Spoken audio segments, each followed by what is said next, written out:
आखिर ये super El Nino है क्या, जिसकी इतनी चर्चा हो रही है? इन हेडलाइंस को समझने के लिए हमें थोड़ा साइंस में उतरना होगा।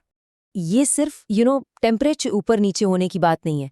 इसका सीधा असर हमारी जिंदगी और इकोनॉमी पर पड़ता है। जरा सोचिए, जब इतनी गर्मी होती है तो काम धंधा रुक जाता है, टूरिज्म ठप हो जाता है, पानी की किल्लत होने लगती है। स्कूलों को बच्चों को याद दिलाना पड़ रहा है कि हर घंटे पानी पियो।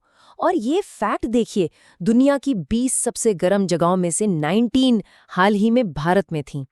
अच्छा, तो ये सब समझने के लिए हमें चलना होगा पैसिफिक ओशन यानी प्रशांत महासागर की तरफ।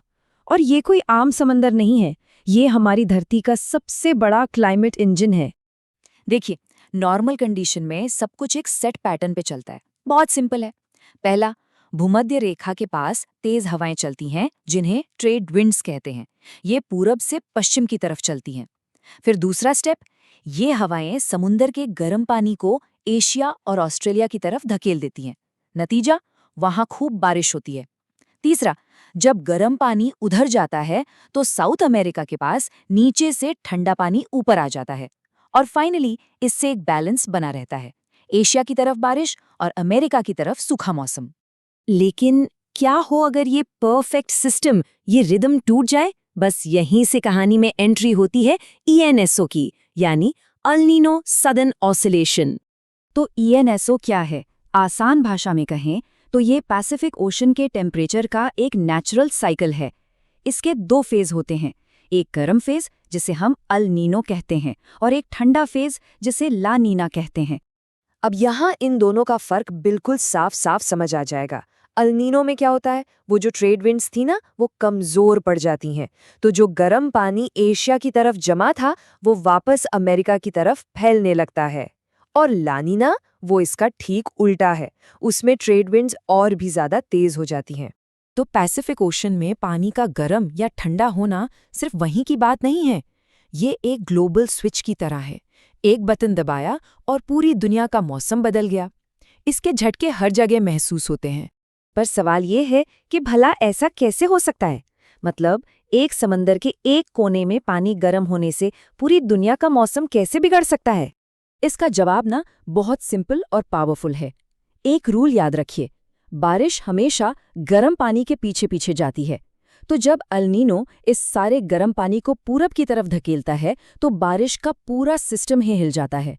नतीजा ये होता है कि पेरू जैसी जगहों पर भयानक बाढ़ आती है और दूसरी तरफ इंडोनेशिया, भारत, ब्राजील जैसे देशों में भयंकर सूखा पड़ता है।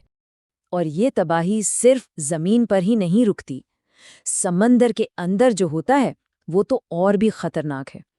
होता क्या है कि वो ठंडा पानी जिसमें मछलियों का खाना यानी न्यूट्रिएंट्स होते हैं वो ऊपर नहीं आ पाता, उसकी जगह गर्म पानी ले लेता है। इससे पूरी मरीन फूड चेन की नींव ही हिल जाती है। पेरू की जो एंकोवी फिशरी है, जो दुनिया की सबसे बड़ी फिशरीज में से एक है, वो तबाह हो जाती है। खूबसूरत कोरल रीफ्स अपना रंग खोकर सफेद पड़ जाते हैं। मतलब समंदर के अंदर एक तरह से उथल पुथल मच जाती है। और ये कोई एक बार होने वाली चीज नहीं है, ये एक साइकिल है जो चलता रहता है। यहाँ देखिए, 2015-16 में एक बहुत स्ट्रॉन्ग अल नीनो आया था। फिर उसके बाद कुछ साल ला नीना के रहे और अभी-अभी 2023-24 में भी हम एक अल नीनो फेज से गुजरे हैं। तो अब सबसे बड़ा सवाल, आगे क्या? साइंटिस्ट इस साइकिल को कैसे ट्रैक कर रहे हैं और आने वाले वक्त के लिए उनका क्या कहना है? चलिए, इसके लिए दुनिया की सबसे भरोसेमंद एजेंसीज में से एक अमेरिका के नोआ यानी क्लाइमेट प्रिडिक्शन सेंटर का डेटा देखते हैं। और उनका लेटेस्ट डेटा कहता है कि मई से जुलाई 2026 के बीच 61% चांस है कि अल नीनो फिर से लौटेगा। ये सिर्फ एक नंबर नहीं है, ये एक तरह की वार्निंग है कि हमें तैयार रहना होगा। हाँ, एक बात यहाँ समझना जरूरी है। ऐसा नहीं है कि हर अल नीनो का मतलब भारत में सूखा ही होता है, लेकिन हिस्ट्री देखें तो कनेक्शन बहुत स्ट्रांग है। पिछले 14 अल नीनो में से 9 बार भारत में बड़ा सूखा पड़ा है, तो चिंता की बात तो है ही। और यहीं पर आकर हम सबसे बड़े सवाल पर रुक जाते हैं।